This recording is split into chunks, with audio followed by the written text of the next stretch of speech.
It just felt wrong. So wrong on every level because Dan, Rupert and I are so much siblings. Welcome to Watch Mojo. And today we're counting down our picks for the top 10 controversial scenes that actors regret doing. The superstar speaking out now against the violence portrayed in the film, saying there's just too much of it. Number 10, Kurt Russell, The Hateful Eight. I know you too. We shared a steak dinner once upon a time in Chattanooga. You John Roof the hangman. That'd be me. Coming into 2015's The Hateful Eight, Jennifer Jason Leigh couldn't play the guitar, but when she was asked to play one for a scene, she learned on a vintage one from the 1800s that was lent to them from the Pennsylvania Martin Guitar Museum. Leigh was probably scared and delighted by the honor. Then, after all that learning, she was ready to shoot the scene, and then Kurt Russell grabbed the instrument and turned it into splinters. Yikes. Give me that guitar. Music time's over. The legendary actor didn't know it was the real Gibson at the time. He assumed it was a prop. Instead, Russell just destroyed a $40,000 worth piece of musical history. Unsurprisingly, the museum decided not to rent out its artifacts to studios anymore. And he said, "What do you think?" And I said, "It's beautiful." And he said, "All right, well, I'd love you to sing it and play guitar. Do you play guitar?" And I said, "No." Number 9, Dakota Johnson and Jamie Dornan, 50 Shades of Grey. Anastasia. Christian. 2015's 50 Shades of Grey launched a franchise, giving Dakota Johnson and Jamie Dornan their big breaks. As such, you might assume that they look back fondly on the experience. Some parts maybe, others not so much. And of course, we're referring to the explicit scenes. Johnson spoke about how tedious filming those moments were, and that she and Dornan spent hours simulating the adult act, being very bored. Other times, Johnson found the experience awkward. I told you, I don't sleep with anyone. Can we negotiate? Dornan has also described shooting those scenes as uncomfortable and had to apologize to Johnson regularly. In 2022, Johnson spoke candidly about the chaos behind the scenes as source author E.L. James meddled in the production, changing the film she had first agreed to. Years after her breakout role in the first film in the trilogy, 50 Shades of Grey, Dakota confesses she, quote, signed up to do a very different version of the film we ended up making. Number 8, Jessica Alba, Fantastic Four, Rise of the Silver Surfer.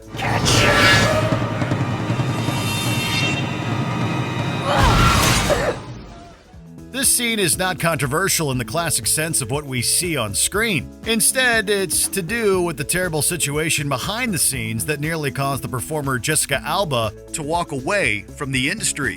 When shooting 2007's Fantastic Four, Rise of the Silver Surfer, Alba's Sue Storm was fatally stabbed and had intense moments with her family before passing away.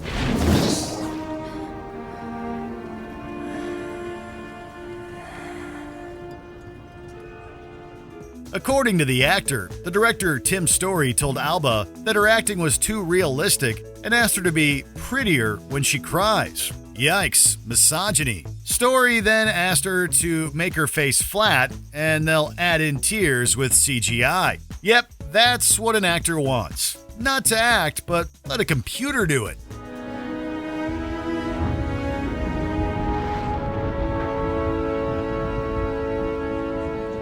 Number 7, Rupert Grint and Emma Watson, Harry Potter and the Deathly Hallows Part 2. I'm Hermione Granger. And you are? Ron Weasley. Pleasure.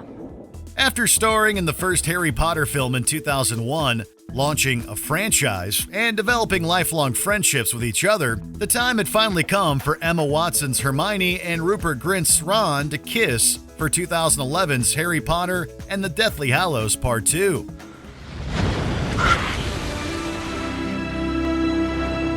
And both performers hated it. On top of having a bucket of water chucked at them just before, the duo felt more like relatives after growing up together. So you can imagine playing tonsil hockey would be pretty awkward with that perception. And it probably didn't help that the cast, crew, and Daniel Radcliffe, for some reason, were really eager to be on set to watch the smooch be recorded. I did not make this better because I've been told significantly that I was just being an absolute dick about this and was like, I'm gonna come on set and watch you guys kiss. Number 6. Jenny Agutter, Walkabout. Are we superheroes? I don't know. I hope so. So do I. Known today for her work on the TV show Call the Midwife back in 1971, Jenny Agutter was in the film Walkabout, that's often considered a must-watch production by critics. Playing the lead in the Australian-based flick, several scenes involved Agutter going au naturel as director Nicholas Roeg wanted to create a Garden of Eden imagery. It is the Garden of Eden. It is being able to go back. It is, before one says, why am I naked? It is that time when everything is open and it's beautiful. It should be beautiful. The problem, especially today, was that Agutter had just turned 16 during filming. The actor has stated she doesn't regret the scene per se. Instead, Agutter views it as the innocent depiction of being clothesless. But she does regret social media jumping on the moments and turning them into a darker, seedier aspect than the original intention. Put your shirt on. Divide 37.3. He hasn't got his shirt on. He hasn't got a shirt. He can have mine. Number 5. Seth Rogen, the 40-year-old virgin. You know how I know you're gay? How do you know I'm gay? Because you macrameed yourself a pair of jean shorts. In recent years, there are probably a few movies Seth Rogen regrets. Mostly the ones involving the controversial James Franco. But a particular scene from one of his most famous roles has haunted him. That being from 2005's The 40-Year-Old Virgin. The controversial moment is when Rogen's Cal and Paul Rudd's David are playing video games and bantering about how they know the other is gay. In an interview with GQ in 2019, Rogen mentioned that people who had seen the scene had spoken to him and stated it made them feel terrible as everyone laughed at it in the cinema. This resonated with the actor as it's the last thing he wanted. Know why you're gay? Because you like Asia. You guys cool it with the gay. Number 4. George Reeves, Superman and the Mole Men. Don't even try to get in there, Benson. Dr. Reed's in charge tonight. He's left orders that no one's to be admitted. After Superman burst onto the live-action landscape in 1948, George Reeves was handed the titular role in 1951's Superman and the Mole Men. And even back then, apparently, kids tried to replicate what they saw on the screen. In the film, Supes is shot by a baddie, but of course, it does no damage. Obviously, none of you can be trusted with guns, so I'm going to take them away from you.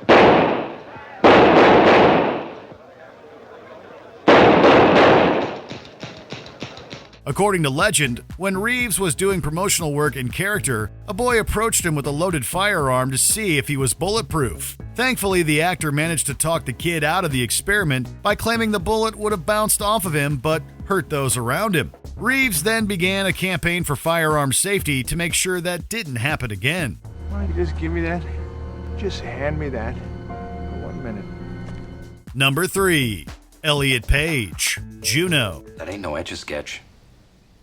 This is one doodle that can't be undid, Holmes Gillett.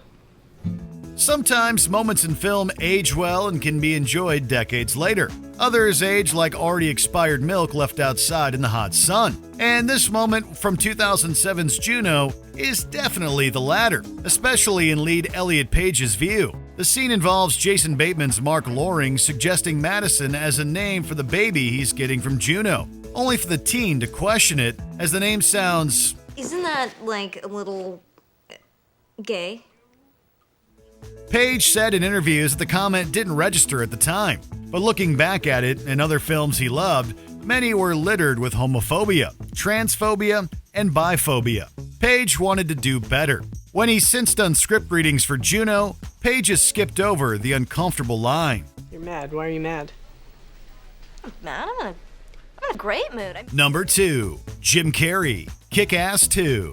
Okay, well, when I found you guys online, you were all swapping these awesome origin stories. I mean, Colonel, you're ex-mafia, for Christ's sake. Yo, don't take the Lord's name in vain. Following in the footsteps of its predecessor, 2013's Kick-Ass 2 was an action-packed flick that pushed its violence to the forefront. And for some, it was too much, including one of its stars, Jim Carrey. Playing Sal Bertolini, Also known as the bat-wielding vigilante Colonel Stars and Stripes, he had some pretty intense scenes, especially his demise at Mother Russia's hands.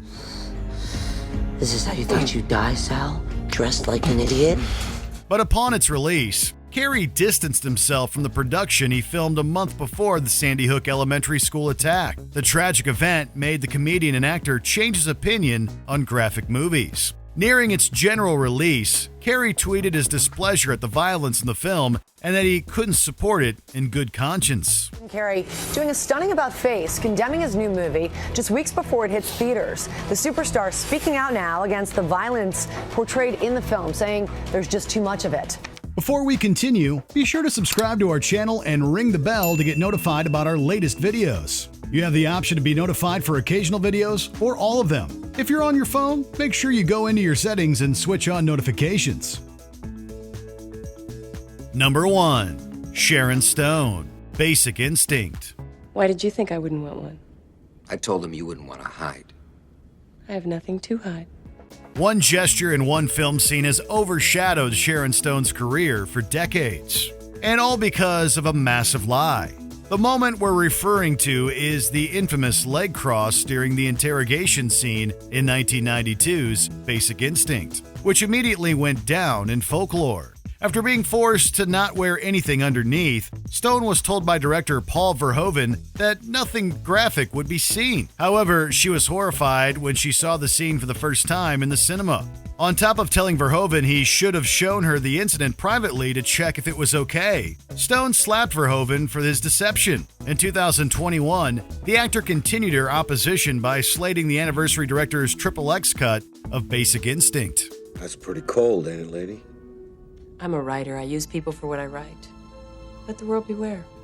Did we miss any? Let us know below.